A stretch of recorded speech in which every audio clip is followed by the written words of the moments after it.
Good morning.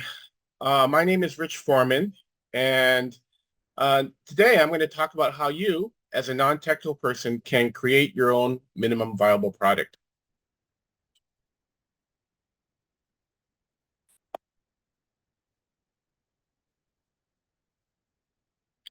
So before I start, I'm just going to go over some housekeeping rules. Everyone joined today, they're muted. If you have any questions, please use the Q&A feature. And then at the end of the presentation, I'll address those questions. And as you may have heard, the presentation will be recorded. And then you'll have access to not only the afterwards, you'll have not only access to the recording, but you'll also have access to my deck. So for this presentation, I'm going to assume that you have an idea for a startup. And you're non-technical, and you might be financially challenged.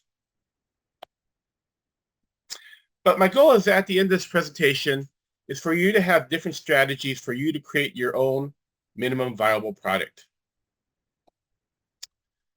So this is what I'm going to be going over today. I'm going to do a self-introduction, and I'm going to discuss what is an MVP or a minimum viable product. I'll discuss the MVP process, the different types of MVPs, and then I'll talk about ways to build a functional MVP, and then I'll end with some general entrepreneurial advice.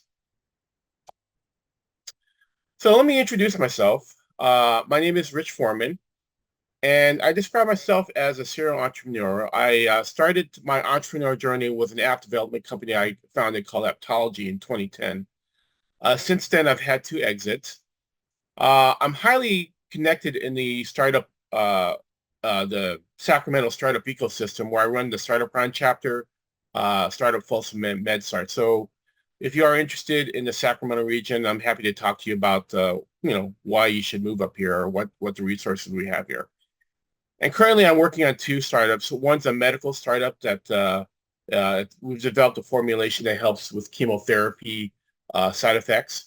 And the other one is an AI startup. Like, I think everyone almost needs to have an AI startup nowadays. And a lot of what I'm going to discuss is based on myself running Apptology, where I had a team, where my team and myself literally have developed over 500 apps since 2010. We learned a lot from our customer successes and failures. And in actuality, I think you learn more from the failures. So what is an MVP? And I'm going to pause here for some commentary. Entrepreneurship is an experiment. So you have a hypothesis that you can solve a problem and people will pay you to solve that problem. And so this is where the MVP comes to play. You want to build something quickly and inexpensively to test your hypothesis. So the main purpose of an MVP is to test features and to get feedback.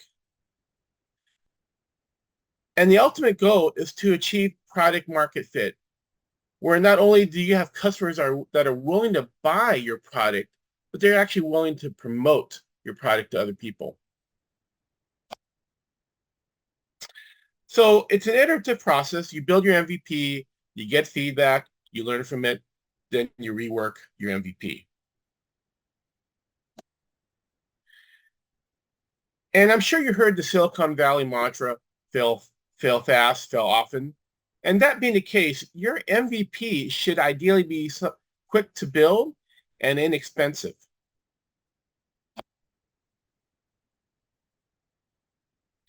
So let's discuss the MVP process. And before I start, I think, I had mentioned earlier, you learn a lot from your failures. And I'm going to talk about my first startup. It was called Ready Edition. It was a platform made for the publishing industry to provide them with an app, a companion app for their magazine or newspaper. And I think I spent about a total of $50K on this project. And it failed horribly. Our target customers didn't want it. Customers that were interested thought our product was too primitive. And when I reflect back, I really had little understanding of the publishing industry, and my research was only cursory. And you've probably heard that they say passion is important, and it is, because in hindsight, what I could have done was I could have reiterated and keep reworking the product. But I found myself actually just not caring for the publishing industry, and I just walked away from it. So here's the basic MVP process. You need to do your research. 2, you need to develop a business plan. 3, create a product process flow. Then from that, you're going to list and develop your MVP features. Finally, you build your MVP, and then you reiterate. So let's start out with the market research. And this is super important. You really have to understand the market you're going to. You do need to know the issues they face, the competitive landscape, the market size, and understand the problem that you're trying to solve. And very importantly, get away from your computer and talk to potential customers. With my last startup, I think one of the biggest mistakes was I didn't actually talk to enough customers. And then that said, I think, if you're in an industry already, and you see a problem, that's where you have a natural advantage, because you've been working that, you've been seeing the problems firsthand in that industry. So a lot of times, if you're in a certain industry and you see a problem, you're actually way ahead of anybody that's not familiar with that industry. Next is develop a business plan, and this allows you to see basically your idea from a 360 degree view. And like in the 90s, it used to be that you had to build, write up a 100-page business plan, but that's almost passé. The business model Canva has become the standard for most incubators and accelerators. If you're interested, you want to Google business model Canva, and you'll see more information about that. Next is you need to develop a process flow. So my undergraduate degree was in industrial engineering. And this is where one of the few things I kind of realize where I think my degree actually works is I basically tell people that first you got to do a process flow of the existing process. And then after you've got an understanding of the existing process, then, develop a second process flow where you think your solution can then, can simplify, make it faster, cheaper, et cetera. And then from there, this is how you can then start working towards the MVP. So based on your process flow, that's where you could determine the features. And it's almost like as you go through the process flow, these are the features you have to actually set. And I want to stay with the philosophy. I encourage you to stay with the philosophy of minimum viable product, because if you are going to basically be adding new products or new features that are in the process flow, you could be potentially asking for features that your customers aren't asking. And this will actually basically, make it more expensive and take longer for you to develop your MVP. Finally, build your MVP. And I'm going to discuss this more in detail in the next 2 sections. And then finally, you reiterate. You build, measure, learn, build, measure, learn. And if you think about it, for successful products, this doesn't stop. Apple just announced their iPhone 16.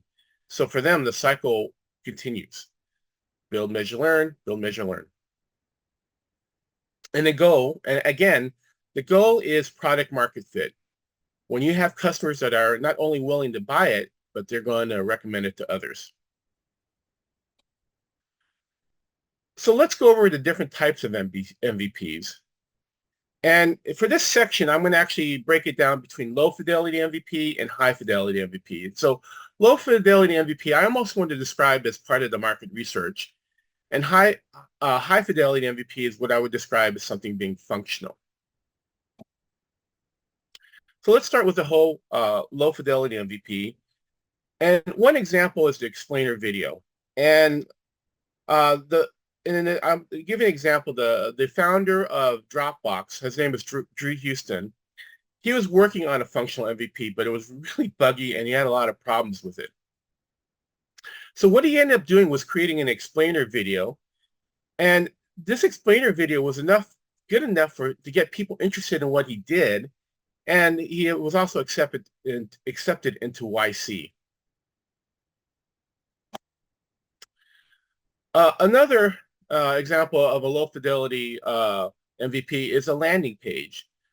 So the founder of Buffer had an idea for, his startup, but he wasn't quite sure, would people actually buy it. So what he did was he created a landing page, like you can see a screenshot here, and it basically has 3 steps here, and then basically what Buffer does is it allows you to schedule out your social media post.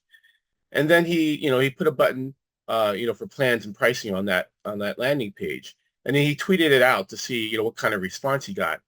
So when people went to this landing page and they actually saw this, and then they clicked on the price plans and pricing, they got a message like, "Hey, we're not, this isn't ready yet, but if you're interested, just put in your contact information." And so he did this, and he got enough feedback that this is something that people wanted. And so if you're looking for developing a landing page, I actually highly recommend Card, and here's the URL. It's something that I've actually used quite often, and actually it's not only a great platform for creating landing page, but if you just wanted to do a one-page website, it's got fantastic features, and I've developed a number of websites using this platform. So another good way to create an MVP is to create what I call a tappable mockup. So you would actually do the normal steps you would do for developing an app and start with a wireframe. And you get a professional UI designer to create the UI design. And if that designer is using Figma, you could actually stitch the design, the screens together so that it'll simulate what the app will do. And so if you push a button, it goes to a different screen, etc. You can navigate the mockup. I'll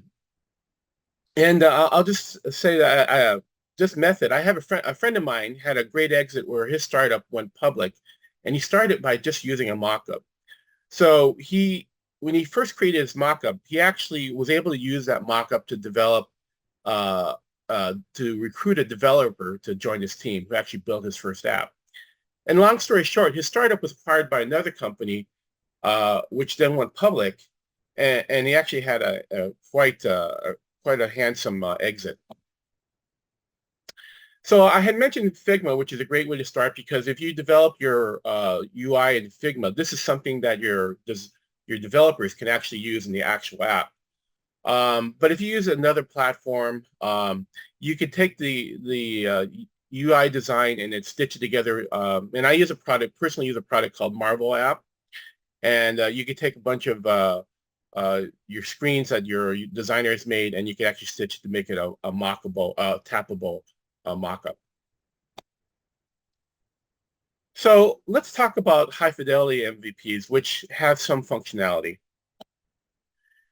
And the concierge MVP is actually an example where the service is manually delivered by the people of the startup. So when Airbnb started, they had a theory or a hypothesis that people would be willing to pay strangers to stay at their home. So what they did is they put up this page here, and they had a room, they threw a mattress in it, and they basically advertised that room on their website.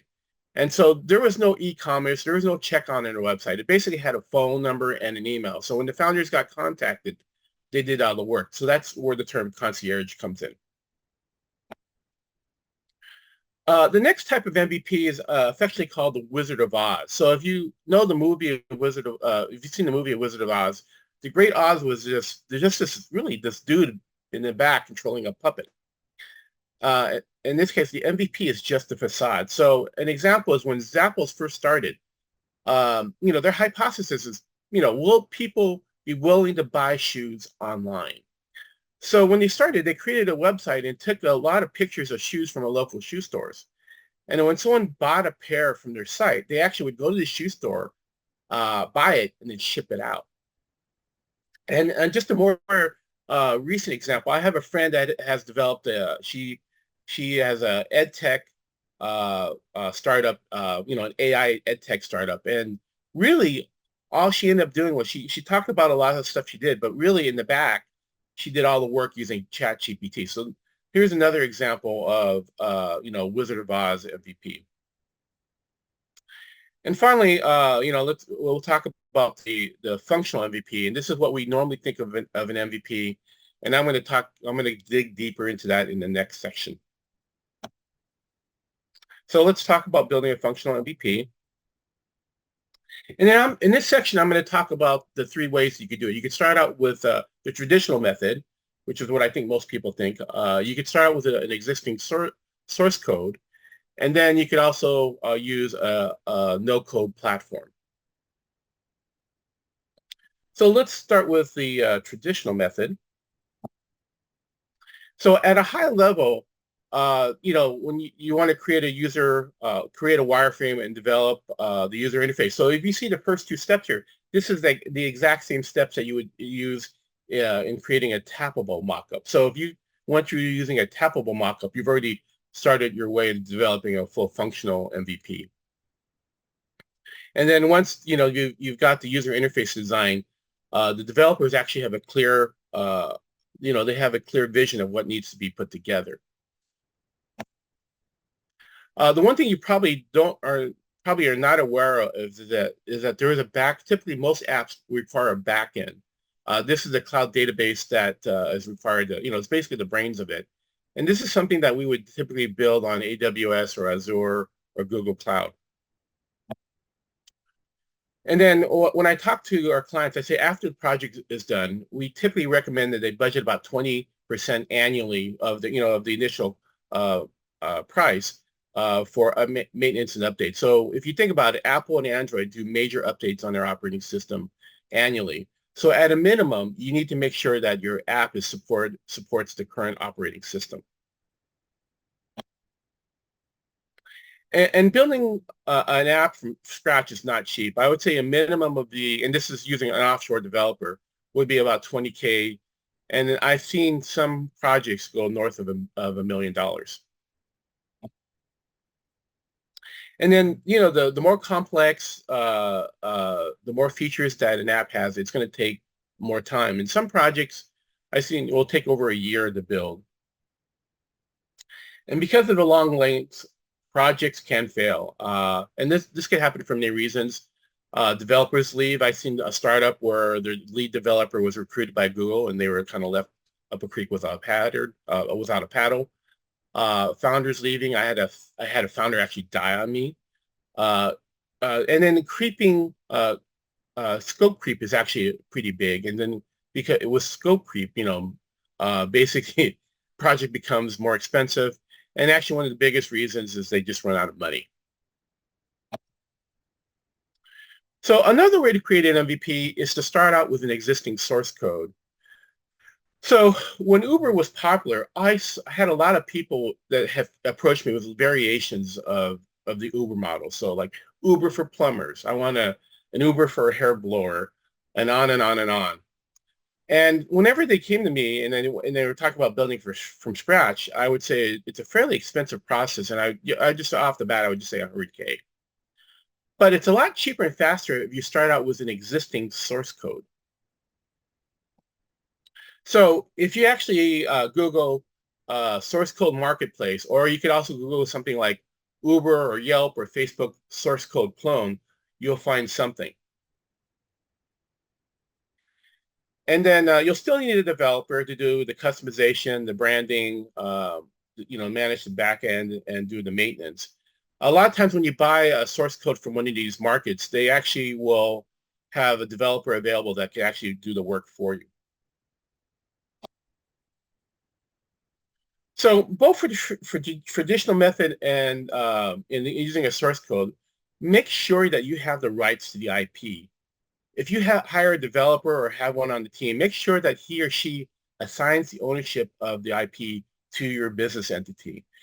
And actually, the very first app I built, it was called iMotherGoose. It was inspired by my daughter. I had the idea when I had the daughter. And essentially what it was I created a template to create book apps. So, once we had the template created, you just swap out the image files and the audio files, and you would have another app. And so I recruited a developer, and I basically provided him all the resources. I bought him a MacBook, and we actually started to get some success. We actually were featured on the local television, and then he actually turns to me and he goes, this IP, I own the IP. And then I was really furious, but he was right, because we didn't really assign where the rights of the source code go to, because he wrote it, he owned the copyright of it. And this is an example of a project where I kind of had to walk away because I didn't own the IP and I just walked away from it. So again, if you're going to, developing code, make sure that your business entity owns the source code and the IP to it.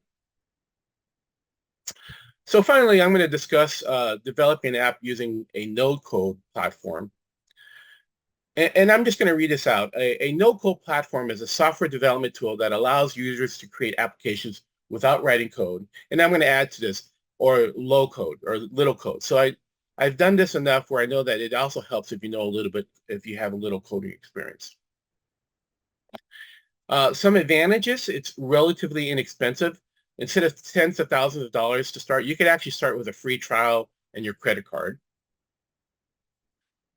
And apps can be built extremely fast. A number of years ago, I actually entered the California Health Data Hackathon. And over a weekend, my team and I actually built an app for the Sacramento County WIC office. And we won first prize of $10,000. So over a weekend, we developed a fully functional app for iOS and Android. Typically, they're very feature rich. And typically the features are more common, more about displaying content, and they actually do that in many different ways.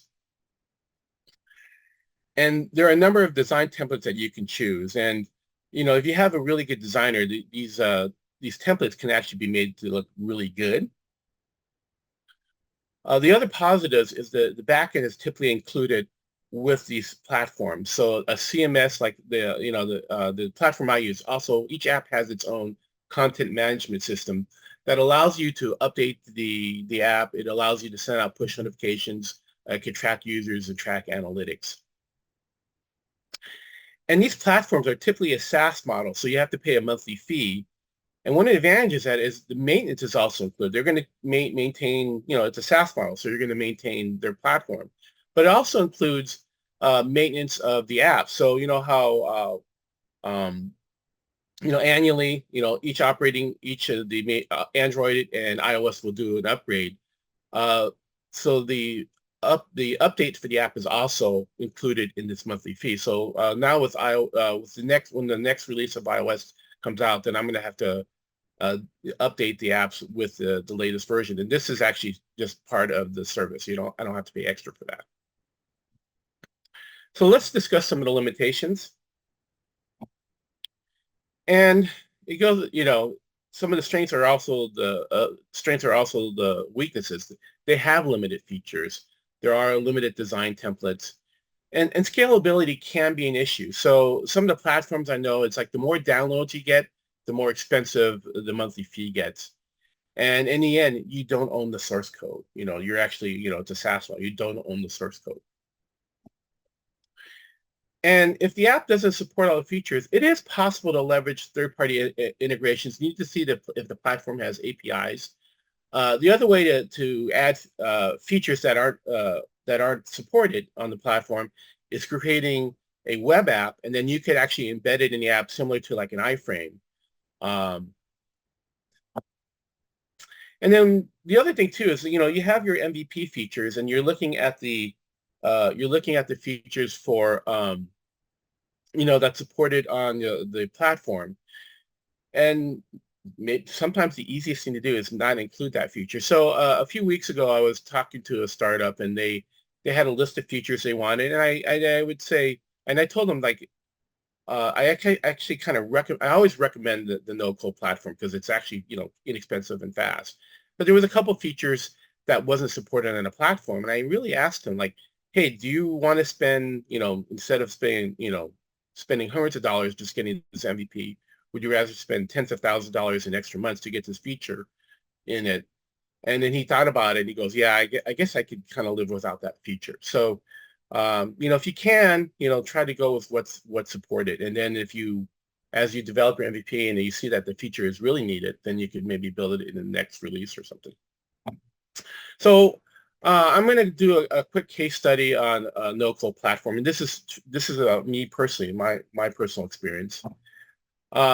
I was approached by a clinical psychologist for him to build a wellness app for the Vacaville Police Department. The name of the company, by the way, is Cordico, as you see. And after I met with him, I said we could probably use our already built platform. So that's what I white labeled. That's what we call our platform. We white labeled the provider. And after building it, I didn't hear from him for 6 months. And then he called me and said, hey, I need another one for the Dixon Police Department. And the next month, he needed me to create another one for the Dixon Fire Department. And then it began to snowball. He actually asked me to join him full time. So I actually put my app company, Apptology, into maintenance mode. And I joined him full time as a CTO. And in the 2 years, we developed over 100 wellness apps for first responders. And our customers included CHP, CAL FIRE, CDCR. And actually, one of the things I'm really proud of is we are aware that our apps actually prevented forced suicide of law enforcement agency officers. And so what happens, we went from 0 to 4 million in ARR in 2 years. And then we got acquired by a private equity company and then merged into one of their portfolio companies. And just some side notes there. So, after they, in terms of IP, so after they acquired us, what I ended up doing was, I had them sign up for their own account on the platform we were using. And then I transferred all the apps from our account to their account. So they actually own those apps. The other thing too, when they were doing their due diligence and their CTO was asking me, like, so if you get it, the question he asked me was, if you get a new customer, how much would it cost to maintain that new customer? What's the cost to the infrastructure? And I looked at him and I said, $20 a month. And I just remember he was just totally floored. So if you Google no-code app builder, you'll see a number of platforms that are out there, and I've only used a couple myself. And the one I use is actually BuildFire. I actually have a retail license for that. I have a number of friends that actually use Bubble. They've created their MVPs using Bubble. And if you're just looking just for a website, I actually really recommend Squarespace. I use Squarespace a lot to build websites, and it's a great platform, and that's a truly no-code platform. So if you're looking for a no-code platform, what do you look for? First thing is you need to make sure it's cross-platform, that it supports iOS, Android, and you probably don't even think about this, but there's another platform called PWA, or Progressive Web App Form. Progressive Web App, so it's basically a web version of your platform. It needs to have a content management system so that you can manage and update the apps. And this is typically like a cloud-based dashboard, and you can send out push notifications, et cetera. And then you could even have your customers, manage it too. And then, hopefully you've gone through the first part of the exercise and you determine your MVP features. So you can compare that to the features that the platform supports. And then, if there isn't, if they're not all there, see if they have APIs so that you could possibly do a customization. And the support's a big issue. So when I first started using the BuildFire cloud, it was actually, there was a learning curve. And so I remember having to go through the help, but also I ended up calling the support because there's a few things I couldn't figure out. And make sure that you have that support there.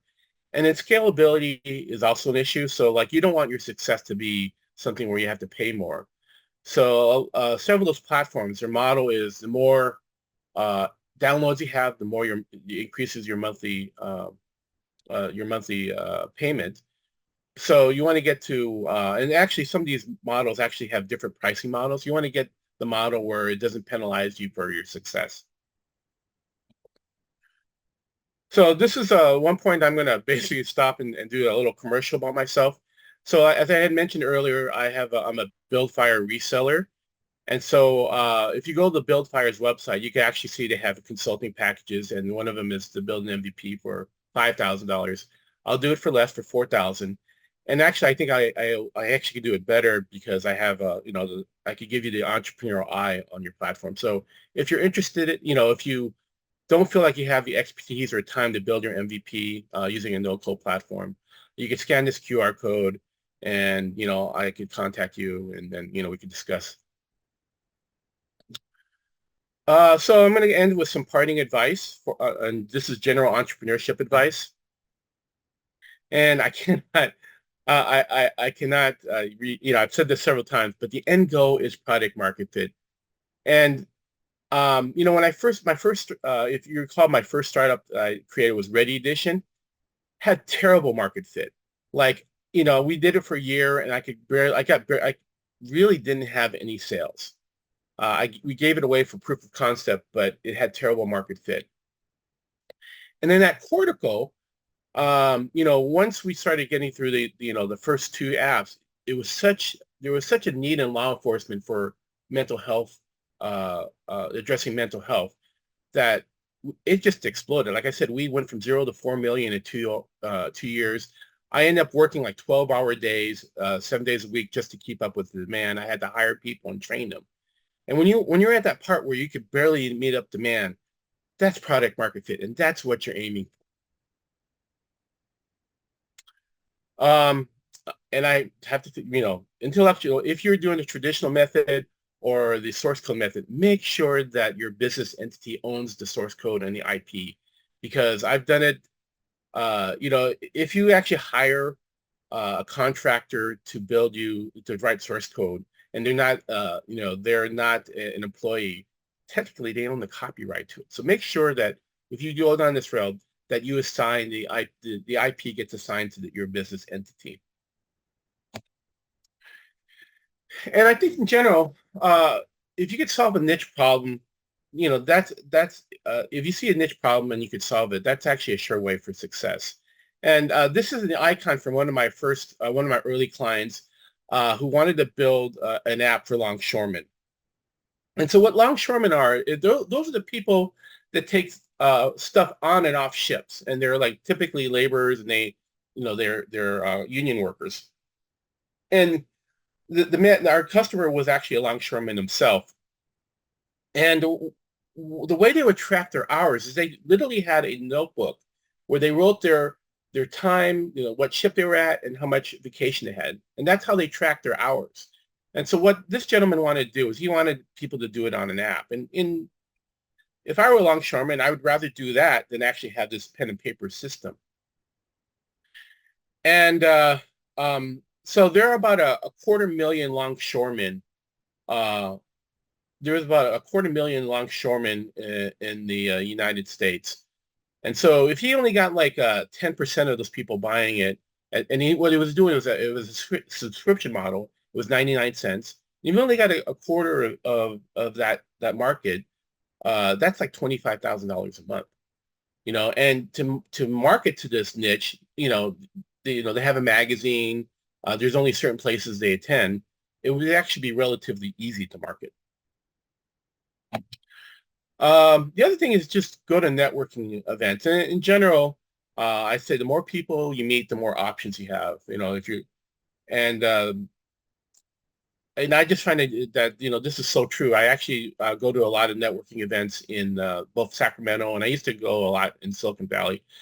So Sacramento is about 2 hours away from Silicon Valley, and I've just met a lot of people that have just really different, interesting experiences and strength. And there is this adage: your network is your net worth, and I find that to be very true.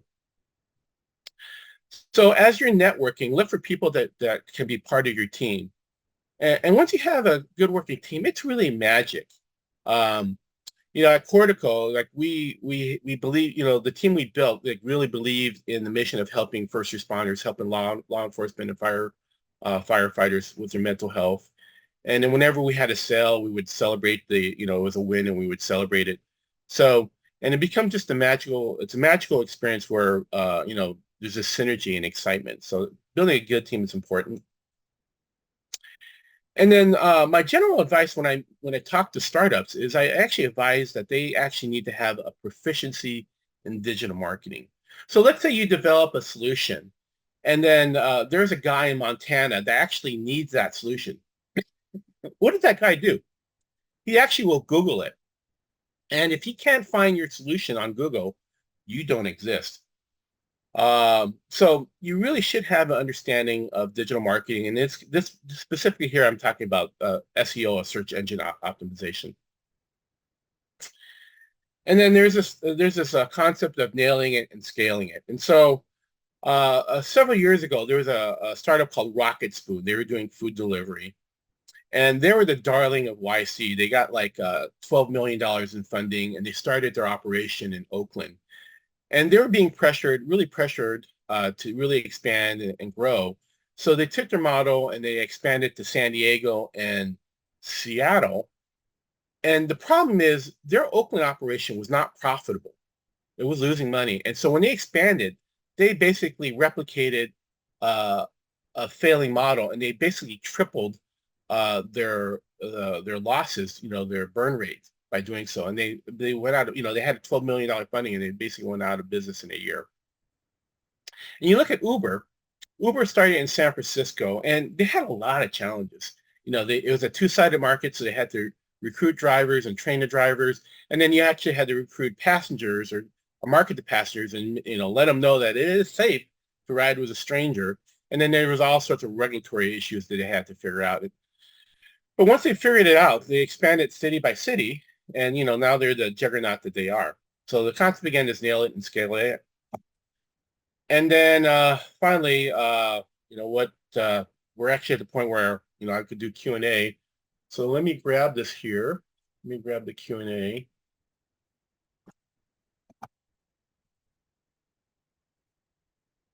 Oops, let me go forward. All right, so anonymous, someone asked, where is Sacramento? And Sacramento is about 2 hours east of the Bay Area. So, and that's without traffic. With traffic, it could be 4 hours. And so I myself actually lived in the Silicon Valley for, I don't know, like 8 years. And then it changes, when I got married, we realized we couldn't afford anything. So moved 2 hours to Sacramento. And it's a beautiful place. It's much more affordable, great quality of life.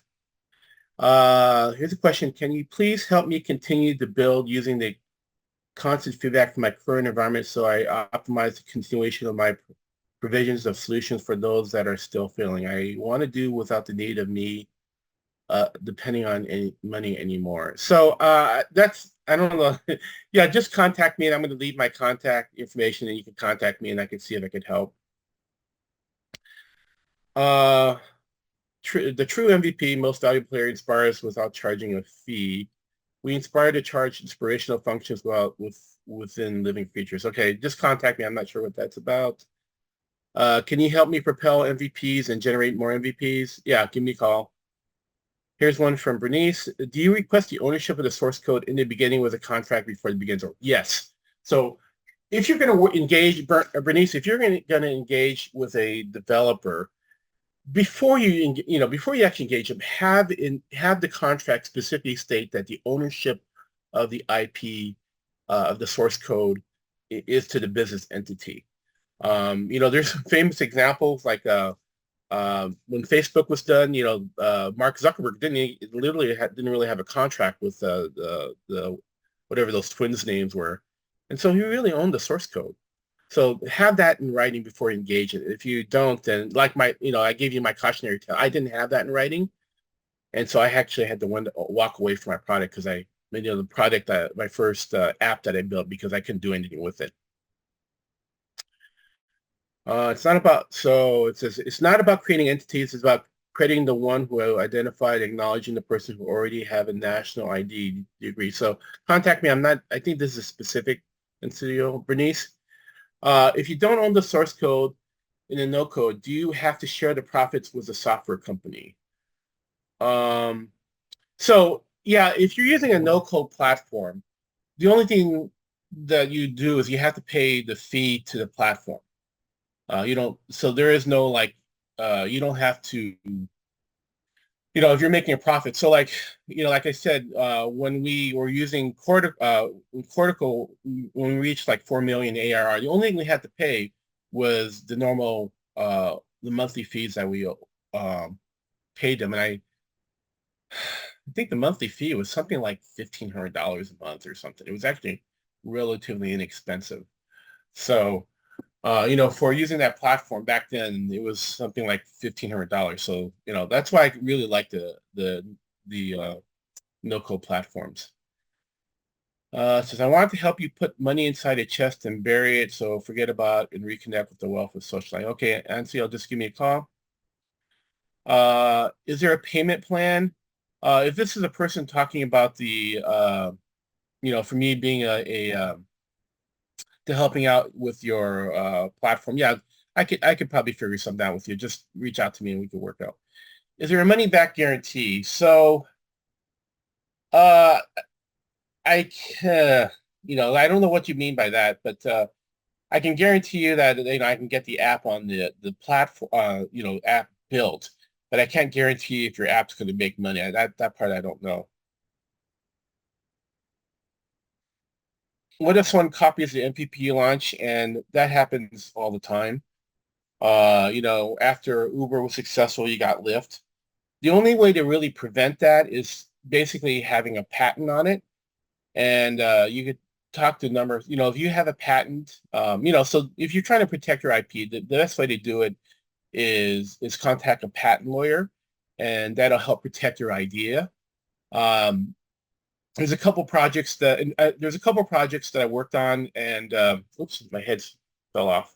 There's a couple projects that I'm working on where one we asked a patent lawyer, and he basically said that's not patentable, and then the medical one, we actually went the patent route, and we got a number of granted patents.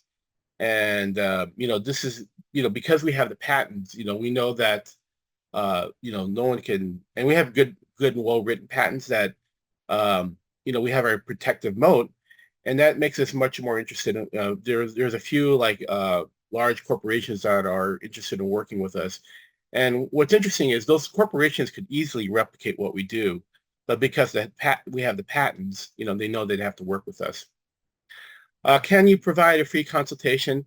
Yes, I'm always happy to talk to people. I love working with startups.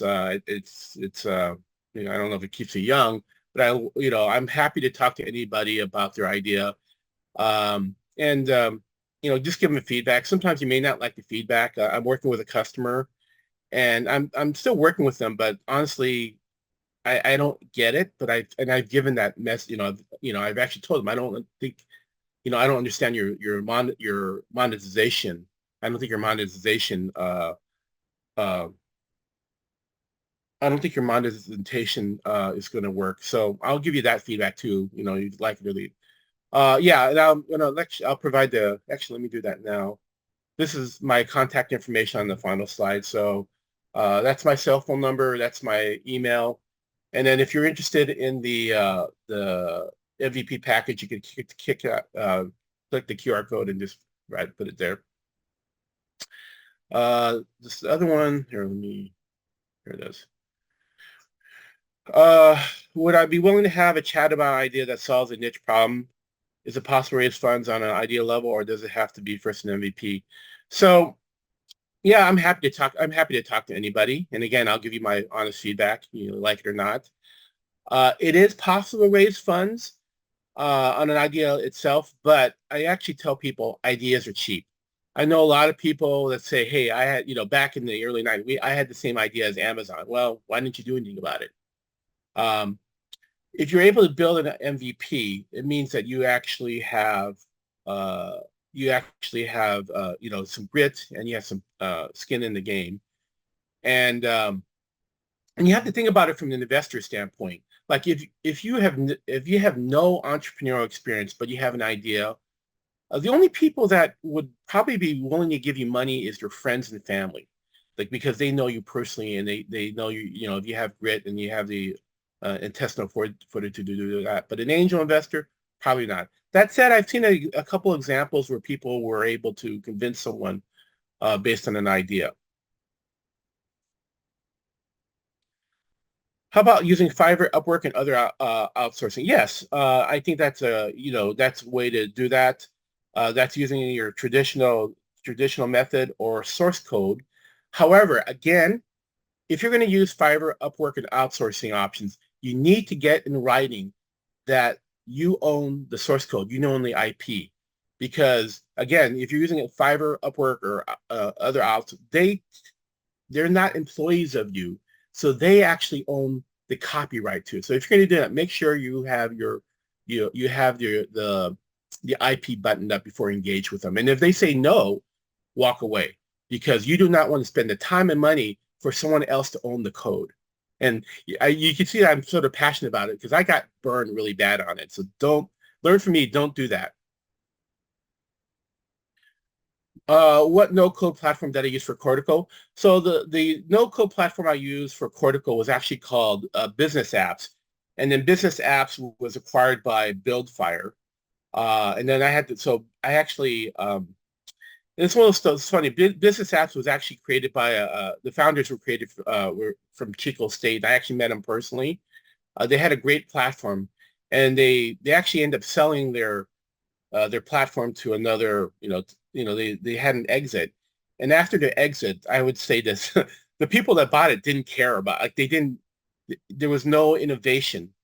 And I've seen this time and time again. Whenever a company gets acquired, the innovation stops. That happened when I worked at WebEx. When Cisco acquired us, the innovation stopped. And I'll have to say, sadly, at Cordico, when Cordico was acquired, I think the innovation took a nosedive. And I actually was trying to tie it. And so the thing was, the innovation at Business Apps also nosedived and actually became non-existent. I think so much that when they were acquired, they only wanted the business, BuildFire only wanted the customer list. And so I actually had to rebuild all the apps I had built on Business Apps. But the good thing is BuildFire actually solved a lot of the issues that I saw with Business Apps, and it's a really great platform. Do you think we should have already launched multiple iterations of MVP before reaching out to investors, or can we reach out to them after we launch our VO and continue to build on it? So, yeah. So the answer is yes. The more that you do, the more that you can do upfront before engaging investors, the better. So let's look at a spectrum and think of it yourself. So on one end, there is you basically have a PowerPoint slide. You just have an idea. On the other end, you actually have a product. You've gone to market. You're generating revenue. Maybe you're making a profit. So if you see that spectrum and you're here where you only have an idea, that's high risk to the investor. But if you're here, that's lower risk. So if you're able to at least get some, you could alleviate some of the risk. Like you could show an MVP, you could show that people like it, that, you're tested, that it's, people like what you have. You could show that, some traction or growth. Then you'll have the interest of investors.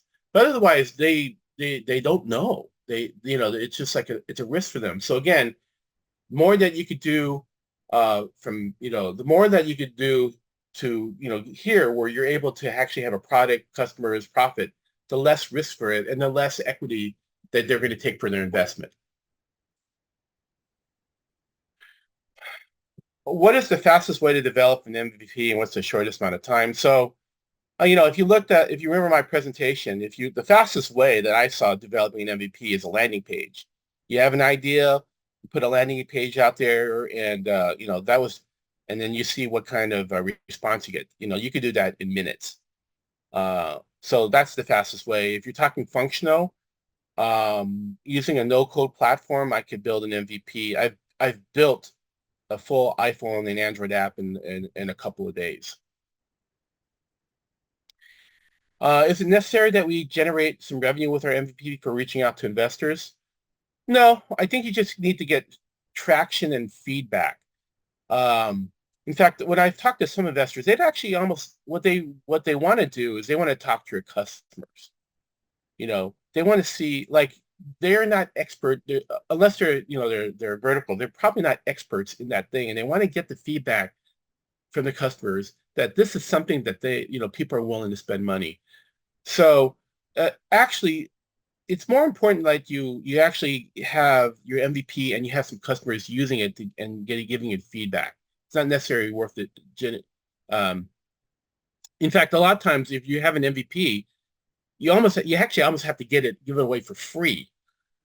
just to get that feedback. And that's what I generally found. And in fact, at Cordico, our first app, the app we built for the Vacaville Police Department was done for free. Or, but it solved such a big problem that the police chief there just loved it. And he started talking to his other friend, police chief. And that's one of the reasons we got traction, is that he loved the product so much that he became an evangelist for that product. Oh, all right. Speak slower when reading the question. Thank you. Am I an angel investor? I have invested in some projects, but right now the the money I have right now is actually kind of tied up in some of the startups I'm working on. Will you provide services in exchange for equity? So as an app developer, I get this question a lot, and the answer is maybe. And when I say it's probably more, I would be willing to reduce the price for equity, exchange for equity, because I think you need to have skin in the game. So just in general, and I'm going to talk for developers and just in general, developers are typically well sought after, and so people are wooing them not only with equity, but they're actually paying them. And so when you just say, I'm going to do it for equity, that puts a lot of the risk on the person. So you really need to have some skin in the game. Will you be circulating a copy of the slide deck to the attendees? Yes, I'm going to provide this to the organizer. You'll have a copy of the recording and a copy of my slide deck. What's your advice about giving shares or future equity discount price for shares to contractors like yourself or others for a startup? How do you do valuations? That's more of a lawyer question. So part of it is just what you think in value, your value to it. So like when I joined Cordico, I negotiated a 10% equity in Cordico, for me to join them. Plus, he also gave me a salary. So it just basically it's what you can negotiate. I think something that's pure equity probably won't float. And maybe you consider them, if you're at the stage where if you're at the stage where you're talking about equity for build, you're probably more at the founder stage. So I would more consider looking at founder equity. So it's usually a higher percentage.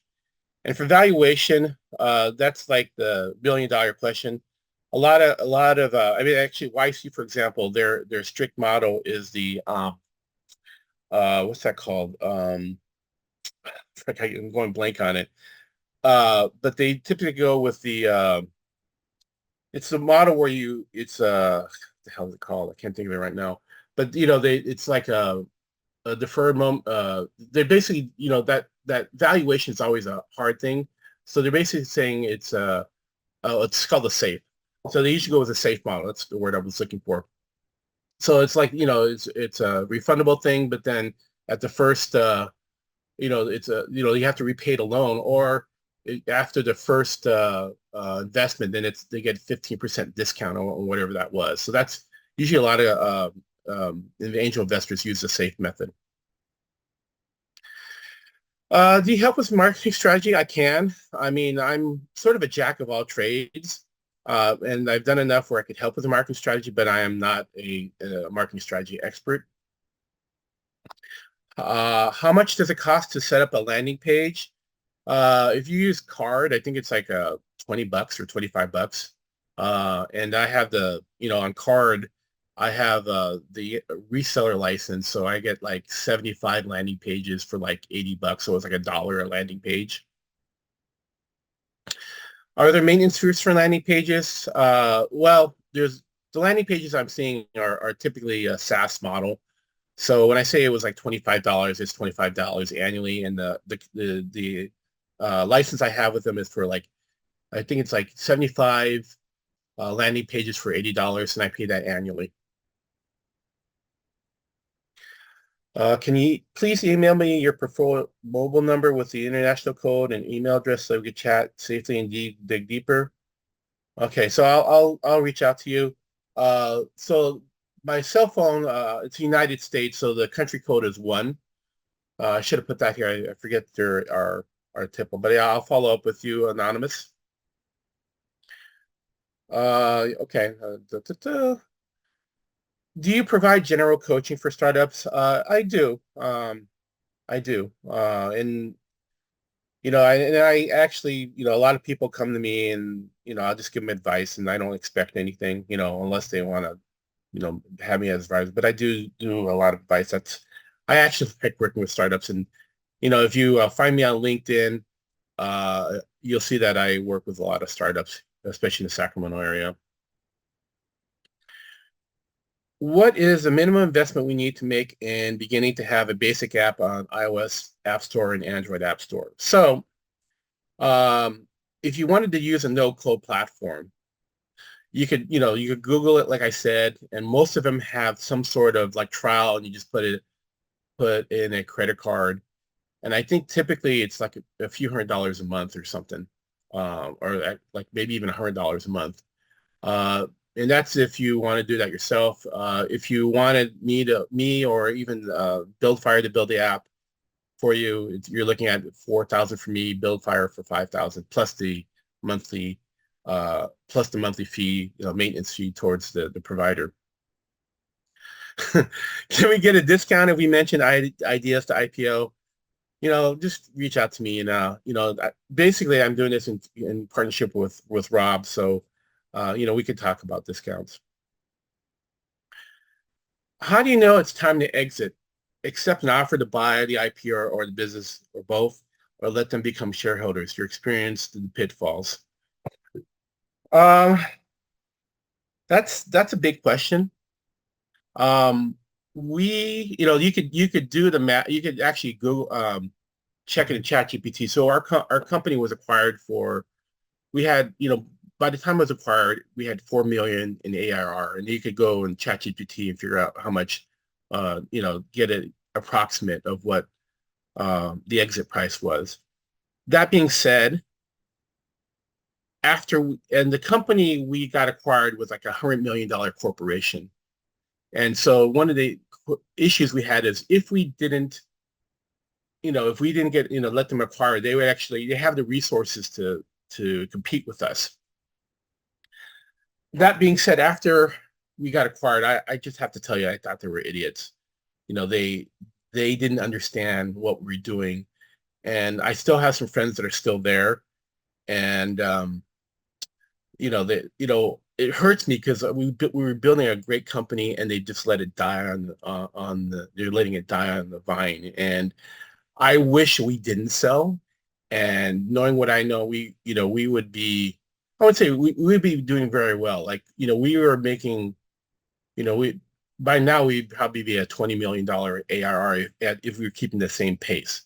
So it's hard because, there's a lot of different equations. In the end, I only had 10% equity, and, the founder made the decision, and he was super stressed out. And so for him, it was the right answer. But for me, I wish we had stayed and kept it. So, that is a big question. And I think it's, I don't know if I answer, but there are some pitfalls.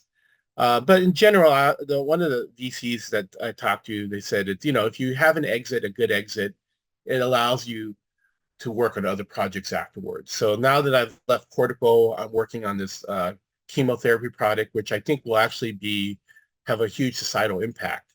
And so that, gives you another opportunity. Does our MVP have to be perfect before marketing it to our customers? Since in my case, we're building an AI MVP, but its accuracy is not perfect. So the answer is no. The purpose of an MVP is not to be perfect. It's to get feedback. And I think I told you, like, I have a friend, she has an ed tech AI company, and she really was doing the Wizard of Oz MVP. Like, she basically had a website. She would talk to school districts, and she could tell them she could do all this.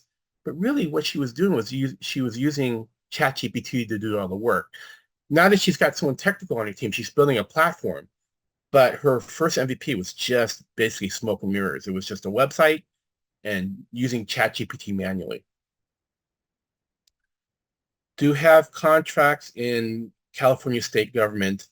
I know a couple. In fact, I'm working with somebody right now. We're thinking about building a nonprofit called GovStart to help government startups.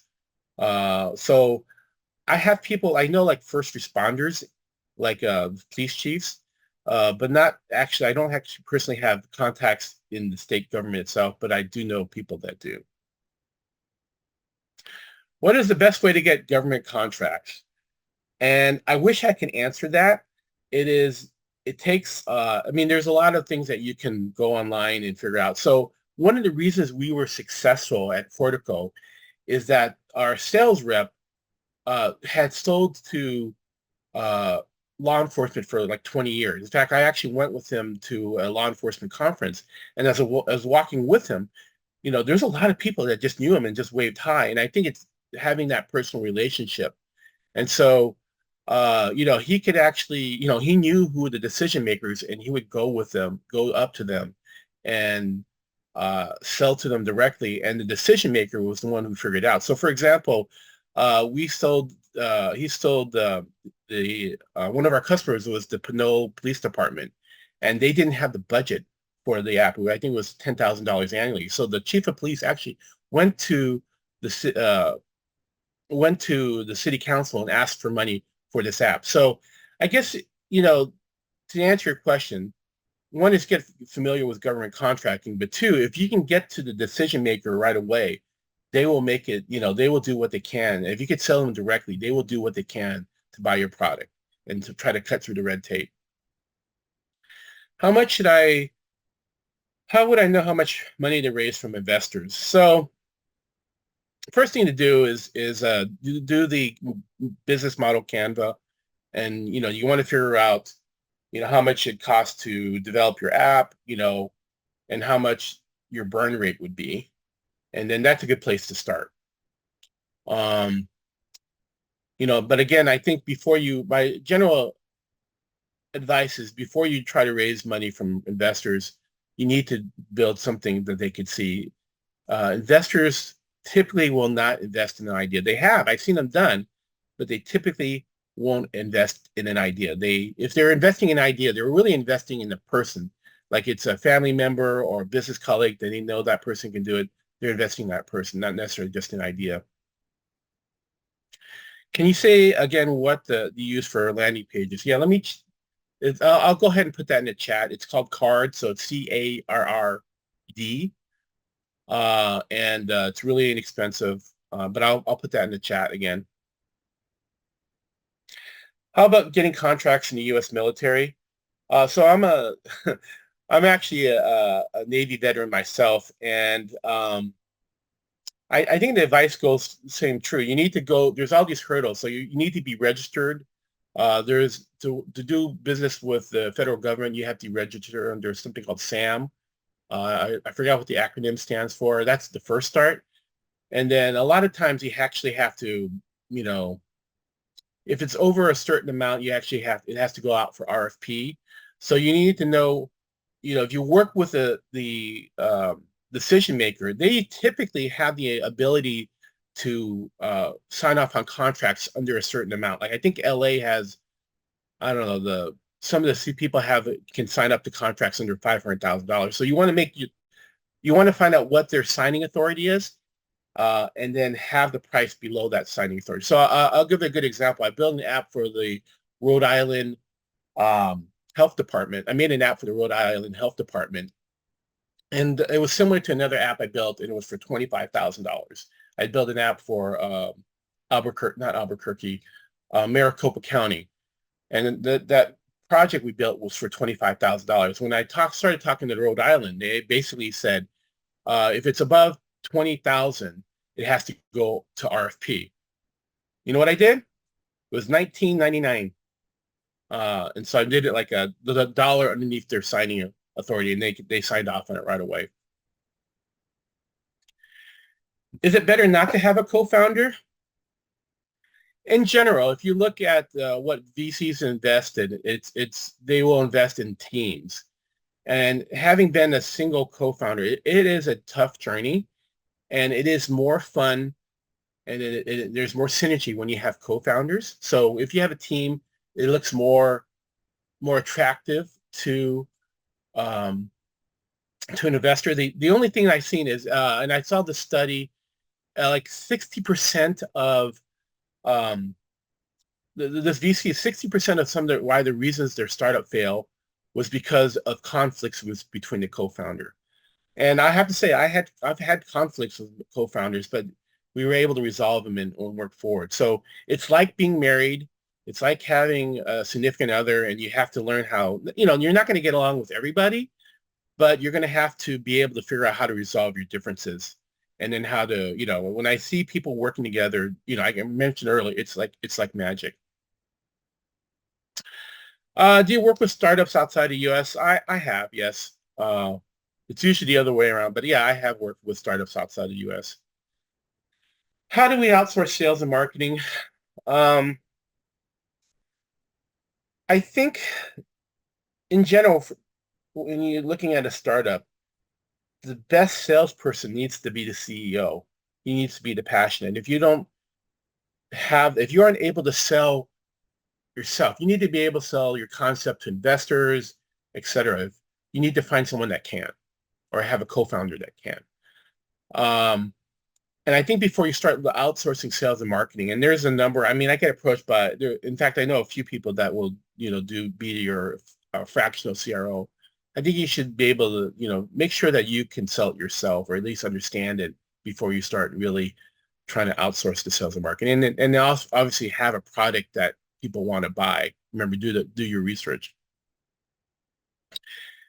At the MVP stage, should we focus on angel investors or VCs? So typically VCs, angel investors, to answer this question, if you are at the MVP stage, you should actually first focus on friends and family. That's usually your first source of funding. So people that know you, people that believe you, and hopefully you have some friends that have some money. And then, angel investors are typically the people that are at the MVP stage. That's, you're looking for seed funding. And actually, another way to do, and I actually thought about putting this on a slide, but I didn't. But another way to do it is do like a Kickstarter. So if you have an idea, you could put it on Kickstarter, and that in its own way becomes its MVP. Are people willing to fund your product? The only problem with that about putting it on a Kickstarter is that other people can see what you do. In fact, I think there's a lot of offshore teams that actually look at Kickstarter for ideas to make. But the most famous example is Oculus Rift. They started out as a Kickstarter, and basically, I think they sold their company for like $1 billion or something crazy like that to Facebook.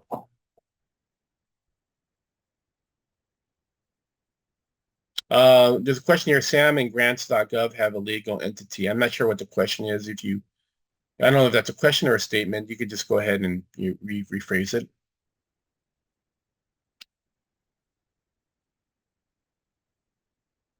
So I have a question here. You purchased 75 landing pages for $80 from Card. Is that something you're recommending rather than paying? So I'm at a difference. I had a theory, so that's why I bought so many website landing pages.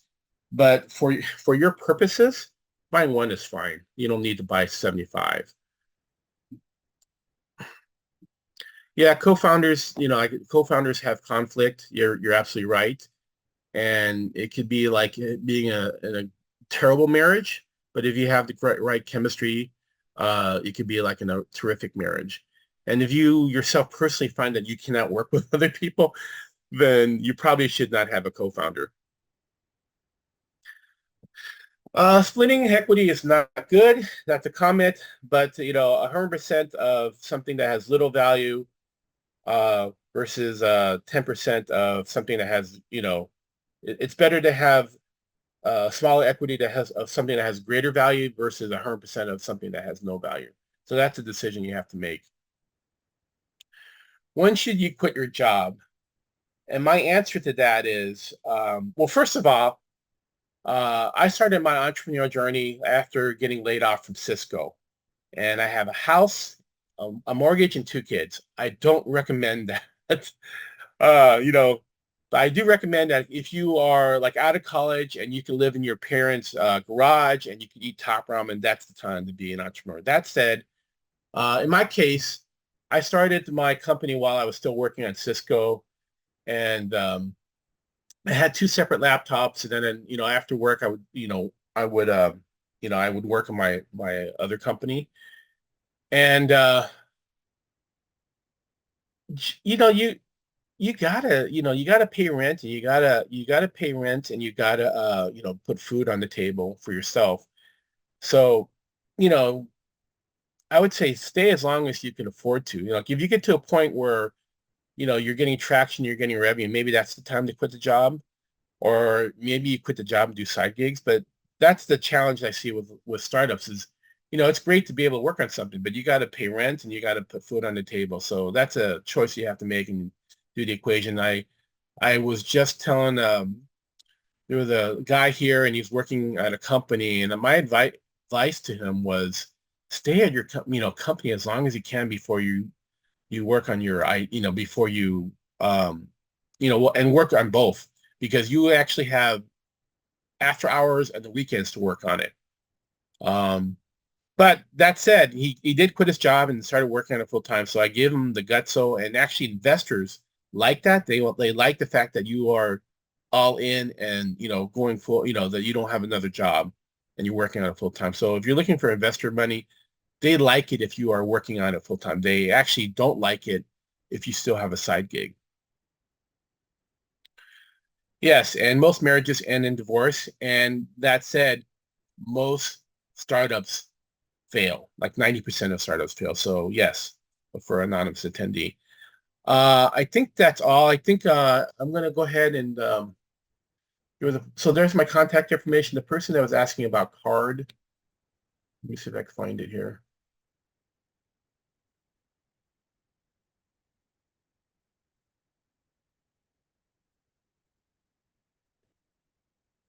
Sorry, I have a lot of slides. Here it is.